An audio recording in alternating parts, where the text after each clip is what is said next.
Boa noite, amada igreja. Vamos abrir nossas Bíblias no Evangelho de Mateus, capítulo 11. Mateus 11, 3 versículos apenas, versículo 28 ao versículo 30. Mateus 11, do 28 ao 30, nos diz o seguinte: Vinde a mim, todos os que estáis cansados e sobrecarregados, e eu vos aliviarei. Tomai sobre vós o meu jugo e aprendei de mim, porque sou manso e humilde de coração, e achareis descanso para a vossa alma, porque o meu jugo é suave e o meu fardo é leve. Vamos orar. Pai bondoso, nós te agradecemos por esse momento de culto. Obrigado por podermos cantar, ouvir a tua palavra, sermos confortados pelas mensagens que cantamos e ouvimos de nossos irmãos aqui nesse momento. E pedimos que agora, que vamos ouvir a explicação da tua palavra, que o Senhor fale conosco de forma especial, que a palavra da Escritura encontre morada em nosso coração e conduza e transforme toda a nossa vida. Nós pedimos, Pai, ajuda com que essa palavra, esses versículos que acabamos de ler, tão simples e tão curtos, tenham um impacto poderoso em nossas vidas. É o que pedimos em nome de Jesus. Amém. Não tem como perguntar outra coisa. Você está cansado? Conseguiu descansar um pouquinho hoje? É domingo, né? Domingo, tradicionalmente, é um dia no qual a gente, até na nossa cultura, que não é uma cultura cristã, não mais como era talvez no passado, nós temos o costume de parar um pouco. É um dia que o pessoal almoça com a família, deita no sofá, deita e fica largado lá a tarde inteira, às vezes assiste o jogo, hoje vai ter o jogo do Corinthians, parece, né? Ouvi falar que vai ter. Enfim, é um dia diferente, é um dia em que a gente costuma separar até mesmo como cultura para descansar um pouco mais. Como cristãos, nós aprendemos, a gente viu isso nas últimas semanas, que nós temos um mandamento dentre os 10, que fala que nós devemos separar um dia para adorar ao Senhor e descansar nele, que é o domingo. Mas a verdade é que apesar de termos o incentivo da cultura e termos um mandamento na Escritura, nós temos muita dificuldade para descansar. Até mesmo homens que não temem a Deus, um deles até escreveu um livro que virou um best-seller um tempo atrás, A Sociedade do Cansaço, do filósofo Byung Chul Han, ele reconhece isso. E pessoas que não conhecem a Deus, que estão antenadas nos best-sellers, leram esse livro e muitas reconheceram. É verdade, estamos mais cansados do que nunca. Nós vivemos em tempos onde a vida, no geral, é claro que tem exceções, mas no geral, se tornou mais fácil, onde nós temos mais oportunidades de lazer, entretenimento e descanso, mas mesmo tendo tudo isso a nosso favor, parece que nunca ficamos tão ansiosos, com tantos problemas psicológicos e tão cansados. E aí vários tentam levantar alternativas para isso. Esse próprio autor, ele fala que a gente vive dessa forma porque passamos de uma sociedade de produção, de construir e de ser algo, para agora usufruir aquilo que a gente conquistou. E parece que a gente não sabe lidar bem com isso. E também temos o problema das redes sociais. Você abre o seu Instagram, Facebook, WhatsApp, e você só vê gente feliz. Gente viajando, gente realizada, gente comprando coisa nova, decorando a casa, fazendo jogo de cozinha, de jantar. Você só vê a coisa boa acontecendo. E isso gera em nós, na perspectiva dele e de outras pessoas, um cansaço, porque você vê a vida do outro tão boa, e aí você olha para a sua e você está com o mesmo jogo de louça de que você ganhou dos seus pais quando casou há 20, 30 anos atrás. Aquela xicrinha está trincada no canto, e você até sabe o canto da xícara, você até vira sem perceber, de tão antiga e tão trincada que ela está. Mas você olha no Instagram, na internet, e é tudo novo, tudo bonito, tudo maravilhoso, isso cansa a gente. Esse texto que a gente acabou de ler, esse aqui sim é um dos seus favoritos de toda a Escritura, é um texto muito especial. Ele é especial por vários motivos. Um pastor batista do passado, Charles Spurgeon, ele diz o seguinte: no Novo Testamento, nos 4 evangelhos, nós temos 89 capítulos. 89 passagens, trechos que mostram a vida de Jesus Cristo. Mas só tem um pequeno trecho de 3 versículos que fala sobre o coração dele. No restante dos evangelhos, você encontrar o nascimento, a obra, a missão, os ensinos, as correções, os milagres, os prodígios, a morte, a ressurreição, a ascensão, você encontrar toda a vida de Cristo. Mas apenas nesses 3 únicos versículos, nós temos como que um retrato do coração de Jesus. É um momento no qual o próprio Jesus fala como que é o coração dele. E eu não sei você, mas isso para mim é o suficiente para eu ficar desesperado para querer entender o que esse texto quer me ensinar. Como que é o coração de Jesus? Como que é o coração de Deus nas palavras do próprio Deus? E esse texto vai nos mostrar isso. Por isso eu quero chamar você para descansar em Jesus essa noite, a partir do ensino dessa passagem. E para entender o que está acontecendo aqui, precisamos entender um pouco o contexto. No capítulo 11 aqui de Mateus, se você estiver fazendo a sua leitura bíblica, talvez começando pelo Novo Testamento, já tenha passado por aqui. E no capítulo 11 nós encontramos Jesus lidando com várias dificuldades. Dificuldades próprias da oposição dos fariseus. Se você ler o que vem antes, vai perceber que eles estavam de tempo em tempo começando a provocar cada vez mais Jesus. Eles vinham com provocações, vinham com dilemas, vinham com pegadinhas, zombavam de uns, condenavam outros, e Jesus via aquilo acontecendo e constantemente defendia o mais fraco. Constantemente refutava aquela arrogância, aquela heresia que eles defendiam de uma salvação por mérito ou algo do tipo. E quando a gente vai chegando mais perto aqui, no versículo 25, a gente encontra uma expressão de Jesus diante de tudo aquilo que estava acontecendo. O versículo 25 nos diz: por aquele tempo, exclamou Jesus, e ele diz aqui com um grande entusiasmo, ele fala com vontade mesmo: graças te dou, ó Pai, Senhor do céu e da terra, porque ocultaste essas coisas aos sábios e instruídos, e as revelaste aos pequeninos. Sim, ó Pai, porque assim foi do teu agrado. Tudo me foi entregue por meu Pai. Ninguém conhece o Pai senão o Filho senão o Pai, e ninguém conhece o Pai senão o Filho, e aquele a quem o Filho quiser revelar. A conclusão de Jesus de tudo que estava acontecendo é de louvor. Ele olha para toda a oposição dos fariseus, saduceus, tantos homens religiosos que tentavam atrapalhar a vida do ministério dele, e ele fala o seguinte: Pai, eu te agradeço. Eu te agradeço porque aquele tesouro que o Senhor me confiou, de revelar quem o Senhor é, como diz no final do texto, que a gente acabou de ler agora, o 27, o Senhor me deu o privilégio de poder mostrar quem o Senhor é, mostrar a vida, mostrar o perdão, mostrar a graça. E eu te agradeço, porque tem gente que não está entendendo. Estranho, né, a gente pensar nisso? A nossa tendência é que todo mundo tinha que entender. Mas Jesus agradece a Deus porque pessoas arrogantes e soberbas não entendem. E Jesus não é um líder desesperado por seguidores. Nunca foi assim. Ele quer alcançar a pessoa certa. E quando ele prega, ele fala da sua missão, de quem ele é e o que ele veio revelar, o próprio Pai, uma comunhão familiar com Deus, ele mostra para os líderes: olha, Deus é um Pai, Ele quer salvar as pessoas, Ele não quer encher a gente de um monte de regras que nos oprimem, mas nos dá uma liberdade no próprio Espírito de ter relação com Ele. E os mestres: não, mas não pode desse jeito, não, mas tem que se lavar antes, não, tem que se purificar antes, não pode fazer isso no tal dia, não pode fazer isso no sábado, não pode isso aqui, não pode aquilo ali. E rejeitam, e rejeitam, e rejeitam. E Jesus se alegra e fala: Pai, obrigado porque eles não entenderam. Obrigado porque os sábios e arrogantes desse mundo não entendem. Mas sabe quem entende? Isso me alegra? Os pequeninos. Aqui é uma linguagem até difícil de entender. Pode ser tanto crianças que estavam ali acompanhando o ministério de Cristo, afinal de contas o pessoal na época não tinha televisão, né? Então tinha bastante criança acompanhando o ministério, os filhos dos apóstolos, os filhos dos discípulos acompanhando, mas também os novos na fé. Em outro momento ele fala que se alguém fizer desviar um desses pequeninos, os novos na fé, melhor é amarrar uma pedra no pescoço e se jogar no rio. Por quê? São preciosos. Eles têm uma fé pequena ainda. Conhecem muito pouco de Deus. Tem oposição do mundo, dos fariseus, tudo o que acontece, mas Deus se importa com eles. E ele fala: Pai, obrigado. Porque esses que acham que sabem de tudo não estão entendendo nada. Mas esses pequeninos, frágeis, que não têm nenhum benefício, que não são bem cuidados pelos fariseus, pelos mestres, os mercenários do outro texto, esses aqui entenderam. E eu me alegro com isso. E aí ele volta para essas pessoas, então ele diz as palavras que lemos no começo da mensagem: vinde a mim, venham para mim, vocês todos que estão cansados e sobrecarregados. Do quê? De todo esse sistema legalista. Cansados e sobrecarregados de toda a dificuldade que nós enfrentamos nessa vida.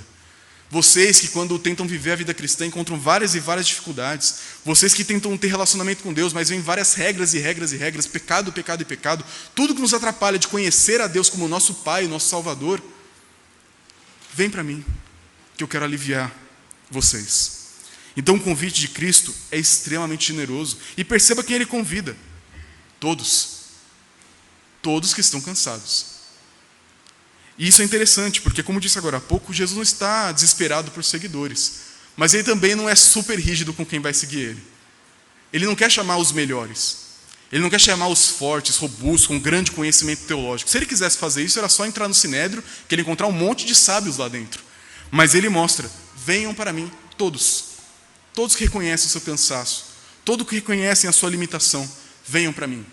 E aí um fariseu ali perto, como a gente vê no que veio antes, poderia falar: mas Jesus, aquele ali é um pecador.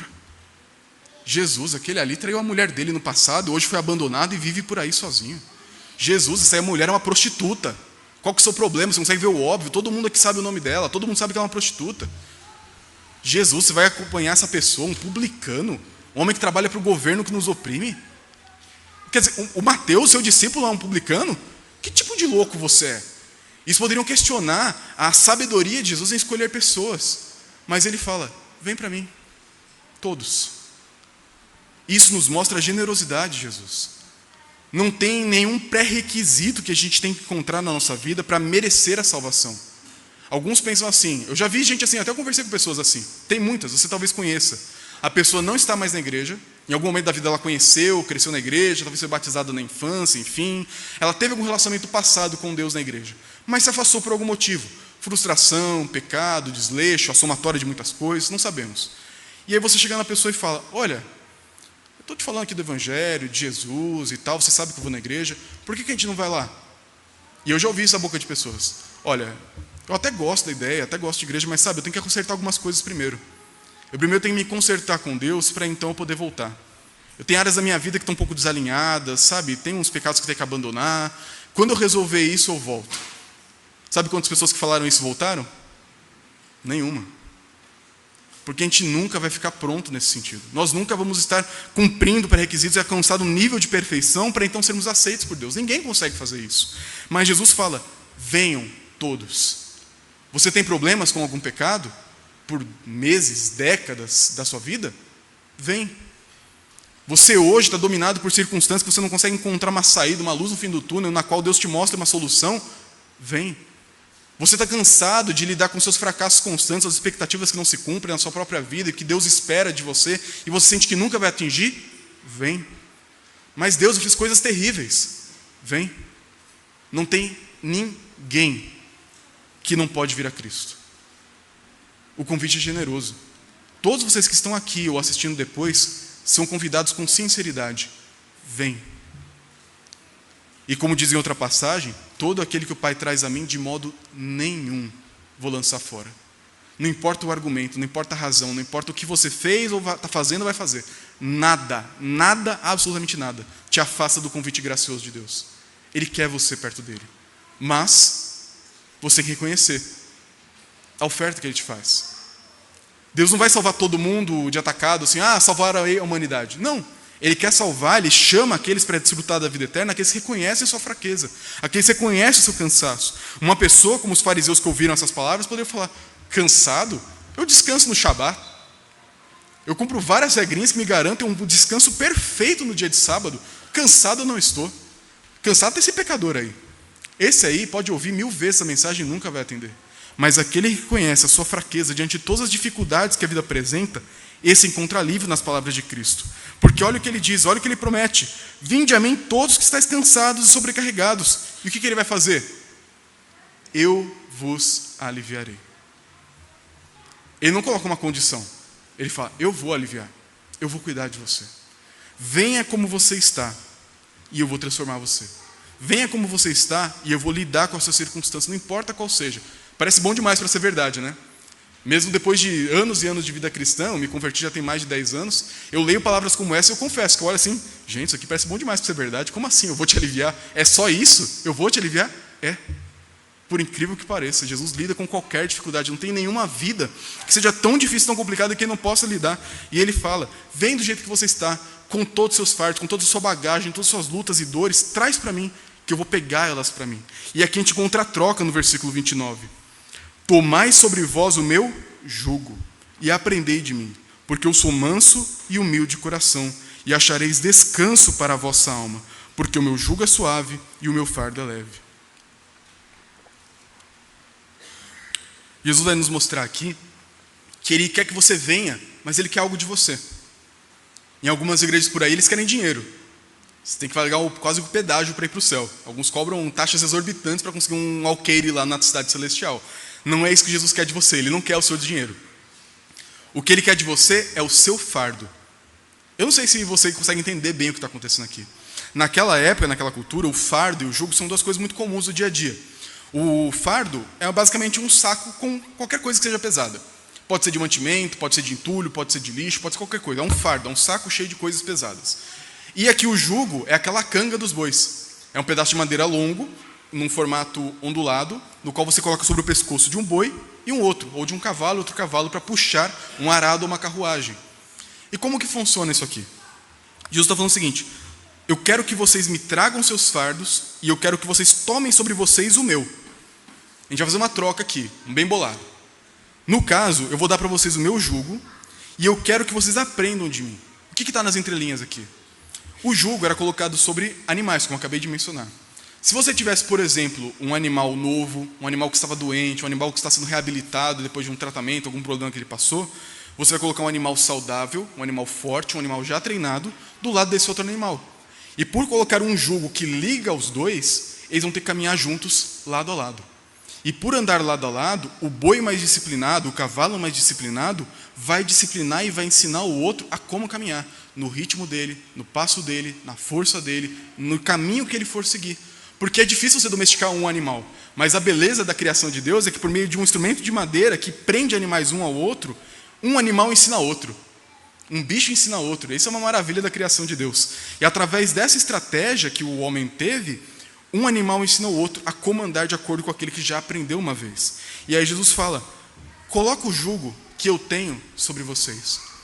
O que Jesus quer que você faça aqui, nesse momento que você vai até Ele com todos os seus problemas, é que você entregue os problemas para Ele e agora pegue um novo peso. Um peso que agora é colocado sobre os seus ombros. E aí você poderia começar a reclamar: mas eu tô trazendo peso, para que eu vou querer outro peso? E Jesus responde: porque o meu jugo é suave. O de vocês, que vocês têm carregado a vida inteira, é pesado, mas o meu é suave. Você traz o seu fardo para Ele, e Ele fala: fica agora com o meu. Mas Ele diz: o meu fardo é leve. Então, nessa troca da graça do Evangelho, Jesus fala o seguinte: traz tudo que você tem, tudo que você não sabe lidar, todas as suas mágoas, culpas, pecados, tudo aquilo que te oprime, traz para mim. Eu vou lidar com isso. Agora pega o que é meu, vem aqui do meu lado, coloca esse jugo sobre o seu ombro. No nosso caso, colocar a mão assim sobre o ombro, como se fosse uma muleta humana, e aprende a andar comigo. E esse é um ponto que muitas igrejas erraram nos últimos tempos, em que pregam uma graça barata. Uma graça na qual você vem para Jesus, confessa os pecados e pronto. Não tem que fazer mais nada com a sua vida. Você vai lá: oh, Jesus me perdoa. E no dia seguinte você continua do mesmo jeito. Você de domingo é super religioso, chora, se quebranta, fica de joelho, levanta a mão, rola no chão. Você faz tudo, é a máxima expressão de culto. Chega na segunda-feira, você esquece de tudo isso. Essa pessoa entendeu essa passagem? De forma nenhuma. Porque Jesus fala o seguinte: eu vou te aliviar, eu vou cuidar de você, mas você não vai ficar sem fardo, você não vai ficar sem jugo. Você agora vai ter que andar do meu lado. A graça que de fato nos salva nessa passagem é uma graça que nos educa. Se você quer encontrar o descanso que existe em Cristo, você tem que sim, em primeiro lugar, vir desesperado para Ele, entregando tudo que você tem. Mas logo em seguida, ficar do lado dele, colocar o jugo e andar do lado de Jesus. Nós não temos um Deus que é uma entidade cósmica que está fazendo alguma coisa para salvar a humanidade. Nós temos um Deus que se encarnou, um Deus pessoal, um Deus que tem identidade, Ele tem caráter, Ele tem personalidade. Se você conversar com Jesus, você vai conhecer o jeito dele de ser. E Ele se encarnando, Ele fala: eu quero andar do seu lado, eu quero ser seu amigo. Eu quero que na medida em que eu ando, eu que sou o boi mais velho, você que é novo, fraco e cheio de fardos, aprenda comigo a andar. E aqui que entra o discipulado, um tema aqui que, se Deus permitir, vamos trabalhar bastante esse ano de 2024. O discipulado é justamente isso, é você andar lado a lado com Cristo dia a dia. É você olhar para a vida de Jesus e encontrar nela o modelo para a sua existência. Não para você ter o seu fardo aliviado, isso já aconteceu. Mas se aconteceu, você agora tem que ter um outro fardo sobre os seus ombros, que é a amizade com Cristo. E ao andar lado a lado com Jesus, dia a dia, você vai aprender com Ele. Como que isso funciona? Bem, de fato, de verdade, você não vai ver Jesus do seu lado andando dia a dia, tá? Seria maravilhoso se isso acontecesse. Mas o ponto é que Jesus, Ele quer que a gente ande com a mensagem dEle, com quem Ele é, o seu caráter. Ele fala para a gente no final do mesmo Evangelho: eis que estou convosco todos os dias. Como que Ele está conosco? Afinal de contas, Jesus é onipresente, Ele está em todo lugar. O Espírito Santo habita em nós, é o Espírito de Cristo. Jesus está com a sua igreja. E por meio dos seus ensinos, a gente conhece o caráter de Jesus. Então, quando, por exemplo, eu chego para Jesus com vários fardos sobre a minha comunicação tão falha. Eu sou grosseiro, eu sou estúpido, eu sou destrutivo com minhas palavras. Quando eu chego para Jesus com esse fardo e falo: Jesus, eu não sei lidar com isso, eu não consigo. Isso tem me oprimido, me escravizado, eu não consigo vencer essa batalha. Ele fala: dá para mim. Aprende a falar do jeito que eu falo. Escuta a minha voz. Olha a maneira como eu trato as pessoas. Olha a maneira como eu tratei aqueles que me crucificaram. Olha a maneira como eu falei com aqueles que me traíram. Olha a maneira como eu falei com aqueles arrogantes. E olha a maneira como eu falei com aqueles que são fracos e dependentes. E aprenda do meu jeito de falar. Quando você vem com atitudes de vícios, de dominação, de coisas terríveis, né? A gente falou hoje pela manhã, pornografia, bebedeira, vícios, preguiça, tantas coisas que nos dominam. Quando você chega diante de Jesus com esse fardo e fala, Jesus, eu sou dominado por essas coisas, me liberta. Ele vai falar, sim, eu te liberto. Agora aprende a dar comigo uma vida de liberdade. Como que é isso, Jesus? É uma vida de dependência. Eu não vou depender de bebida, de comida, de entretenimento, pornografia. Eu não vou depender disso. Eu vou depender de Deus. Como que é isso, Jesus? Olha, eu oro. Você ora. Eu vou te ensinar a orar. Pai nosso que estás nos céus, santificado seja o teu nome, venha o teu reino, seja feita a tua vontade. E ele ensina a oração do Pai Nosso. Ah, mas eu não sei lidar com conflitos, Jesus. Aí você olha como Jesus lidou com conflitos. Ele foi duro em alguns momentos, mas ele foi extremamente gracioso em outros. O ponto é que somente quando a gente caminha lado a lado com Cristo, aquelas lutas e dilemas do passado vão sendo tratados. Porque à medida que eu ando no ritmo de Jesus, do jeito que ele anda, puxando o arado para o lado que ele vai, eu vou aprender com a vivência com Jesus a ser como ele é.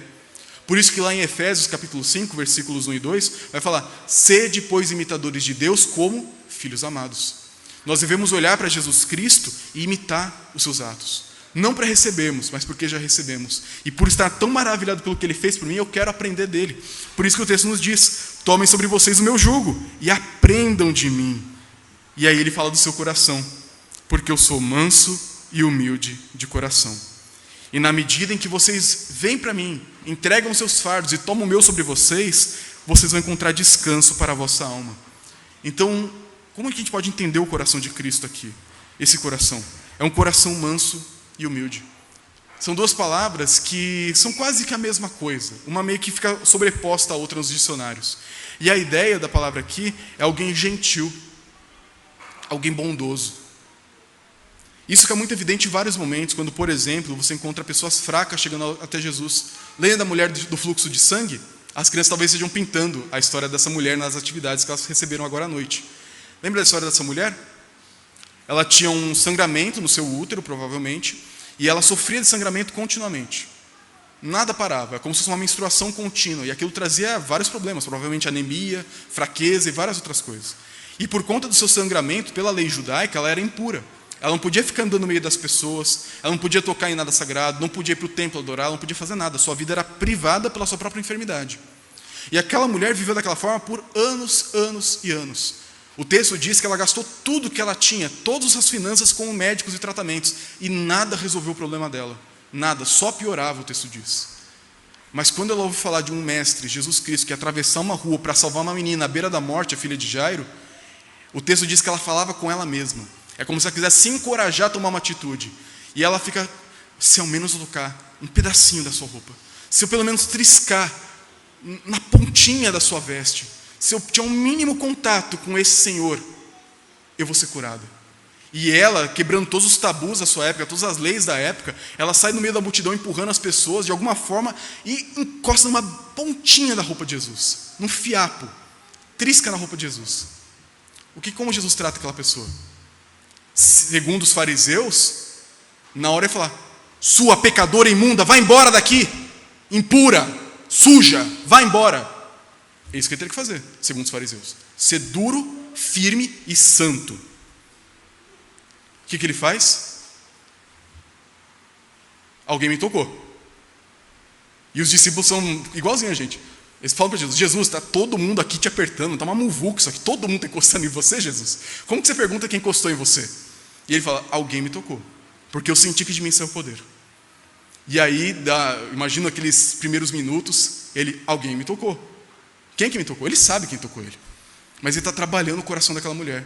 Aquela mulher que passou anos e anos sobrecarregada com culpa, com vergonha, com sofrimento, com isolamento, tudo aquilo oprimindo ela. E ele está trabalhando lá, falando, alguém me tocou. Quem que me tocou? E aquela mulher com uma fé corajosa, ela fala, fui eu. E qual que é a reação de Cristo? Ele vai até aquela mulher e fala, filha. Eu lembro sempre do reverendo Jorge Canelas, foi meu pastor quando eu era criança. Ele sempre chamava de filho, ou filha, porque ele era gago, é um pastor gago. O melhor pregador que eu já vi na minha vida. Hoje está com o Senhor. E ele chamava a gente de filho na igreja. Eu achava tão bonito aquilo. Eu se chamava você de filho, vai ficar um pouco estranho, né, com a minha idade. Mas ele era um senhor, então ele sempre chamava de filho, eu achava tão gostoso aquilo. E vem Jesus para aquela mulher e fala: filha, a sua fé te salvou, vá em paz. Imagina ouvir isso, depois de anos e anos e anos, sem ninguém demonstrar uma gota de carinho por você. Ninguém nem ter coragem de olhar na sua cara e te dar um bom dia sincero. Ninguém te tratar direito. Mas Jesus olha para uma mulher que quebrou leis, fez tudo aquilo contra o sistema vigente naquela época e trata ela como filha. Filha, está tudo bem. Não tenha medo. Seus pecados estão perdoados. A sua fé te salvou. Está tudo certo. Isso é lindo demais. Isso mostra que o nosso Jesus, ele tem um coração diferente de qualquer outra autoridade que nós conhecemos. Ele não é estúpido, ele não é grosseiro, ele não é um tirano, ele não é um purista que não só quem é muito bom está perto de mim, não. Ele se envolve com gente quebrada. Mas por que ele faz isso? Porque ele é manso e humilde. Quando pecadores, fracos e cheios de pecados chegam perto dele e querem tocar nossas vestes, até os dias de hoje. Talvez você tenha lido essa história várias vezes e fica assim: poxa, eu queria ser igual a essa mulher. Eu queria tocar nas vestes de Cristo. Mas quem sou eu? Você não é ninguém mesmo. Ninguém aqui é nada. Mas Jesus olha para pessoas como a gente, como aquela mulher, e fala assim: filho, está tudo bem. A sua fé te salvou. Vá em paz. Eu não te julgo. Tem a mulher que foi pega em adultério, uma história que é contada nos evangelhos. E segundo essa história, a mulher é trazida por vários homens na frente de Jesus. E falam: mestre, essa mulher foi pega em adultério e a lei de Moisés fala para a gente apedrejar. O que você vai fazer? O dilema deles era o seguinte: se Jesus mandasse apedrejar, ele ia ter problema com o sistema romano, que só Roma podia matar pessoas naquela época. Mas se ele obedecesse Roma, ia desobedecer a lei de Moisés. Se ele não apedrejar, ele desobedece Moisés. Colocar ele numa sinuca de bico. Para onde ele fosse, ele ia estar errado. Na lógica deles. Mas Jesus, que é o Deus da lógica, o que ele fala? Quem aqui não tiver pecado, pega a pedra e começa. Puxa a fila. Quem aqui não fez nada de errado, vai aí, pega. Pode começar. Eu incentivo. Aí o texto diz que do mais velho ao mais novo, eles foram indo embora. E quando chega no final, ele vira para a mulher e fala: mulher, cadê seus acusadores? Foram todos embora. Aí ele fala: vai você também, vai em paz, mas não peques mais. Jesus trata com doçura pessoas que tinham acabado de cometer um pecado. Aquela mulher talvez foi tirada da cama com o seu amante, que fugiu talvez pela janela, e trazida talvez até seminua na frente de uma praça cheia de homens. Imagina que vulnerabilidade horrível essa mulher está passando. Na frente de uma roda de homens velhos, uma mulher seminua, acabada de sair de uma relação errada e humilhada em público, e Jesus fala: vai, não peques mais. Quem aqui teria um coração como esse? Nenhum de nós, mas Jesus é assim. Ele é manso e humilde. Por isso, não importa o seu pecado, não importa o que você fez, se você acabou de ser pego em adultério, não importa o que você fez até aqui. Se você encontrar esse Jesus que é manso e humilde, que revela o seu coração dessa forma, ele fala qual é o seu íntimo. O meu coração, se você rasgar, o que vai correr dele não é sangue, mas é mansidão, gentileza e bondade.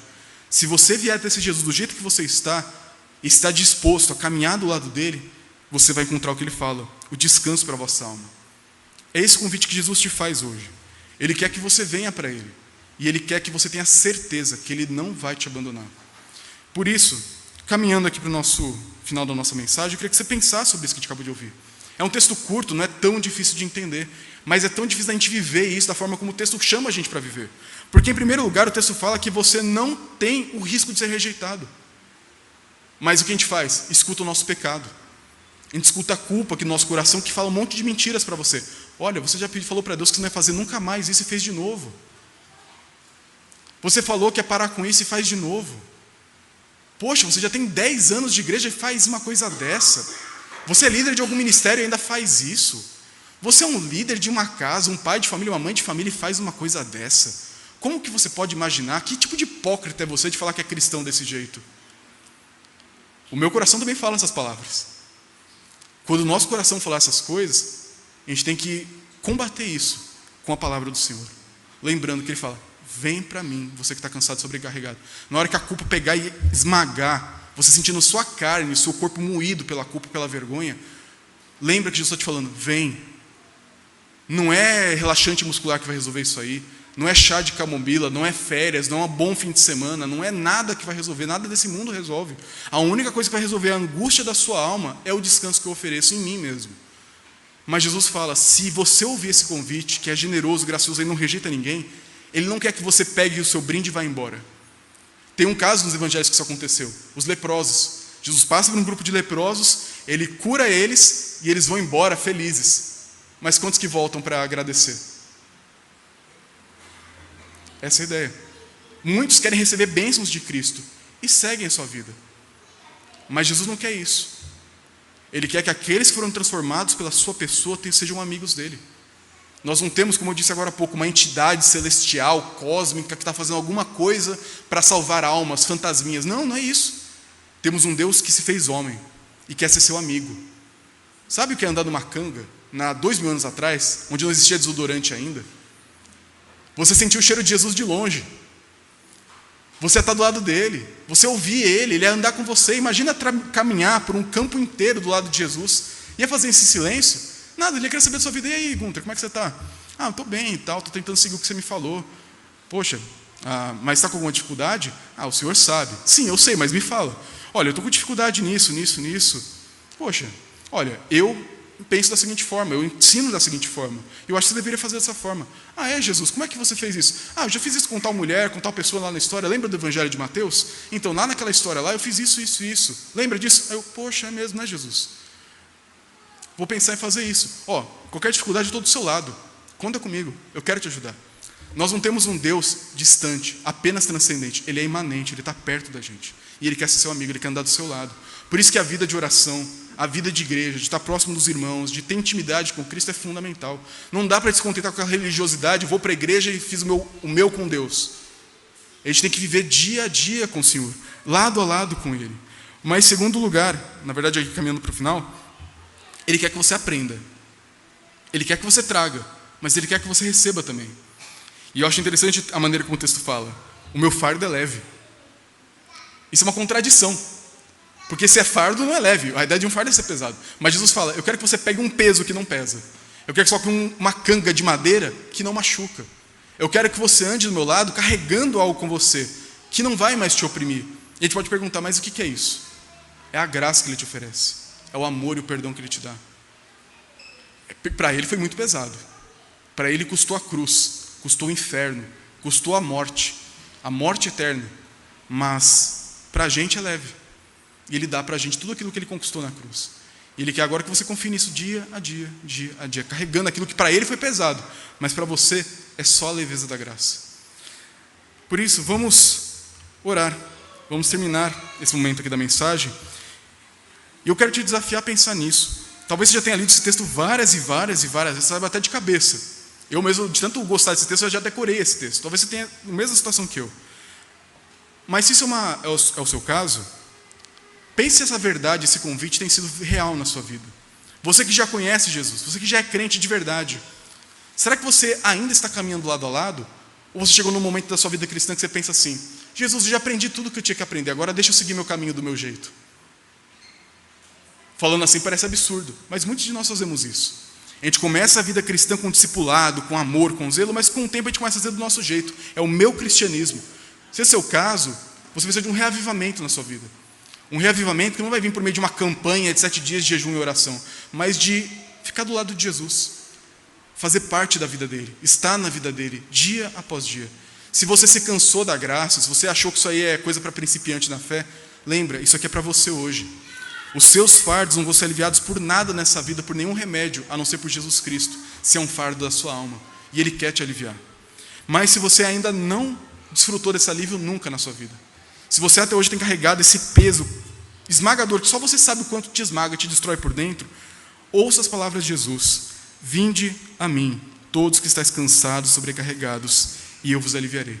Essa promessa é para hoje, é para agora, é para você. Todos vocês que estão aqui ouvindo, todos vocês na internet, todos aqueles que escutam, Jesus quer você, Ele quer te dar alívio, mas não a qualquer custo, Ele quer que você seja amigo dEle. Vamos orar. Senhor Jesus, nós te agradecemos porque o fardo que estava sobre nossos ombros, a culpa dos nossos pecados, a lista de transgressões que nós cometemos foi pendurada na cruz, cravada na cruz. Nós te agradecemos porque aquele fardo, igual a história do peregrino nos conta, foi deixado aos pés da cruz. E em Jesus nós podemos descansar, naquilo que o Senhor fez por nós podemos descansar. Nós te agradecemos porque, se isso já aconteceu um dia da nossa vida, nós sabemos que cada vez que o fardo, a culpa tentar aparecer de novo em nossas vidas, o Senhor continua nos chamando: vinde a mim. Mas nós também te pedimos, Senhor, que aqueles que nós amamos, que nós temos tanto carinho, mas que são sobrecarregados por culpa, por medos, por ansiedades, que encontram alívio no Senhor. Se alguém aqui hoje percebeu talvez que nunca tenha andado do seu lado, na canga com o Senhor, na junta com o Senhor, nunca aprendeu a viver e desfrutar desse descanso, revele-te para essa pessoa. Quebranta o coração, destrói as barreiras que impedem a gente de ser vulnerável, de apresentar nossas fraquezas diante de Ti. E nos ajuda a desfrutar da graça que nos liberta, a graça que nos alivia desse fardo insustentável da vida. Nos ajuda a encontrar descanso em Jesus. É o que nós te pedimos, em nome dEle. Amém.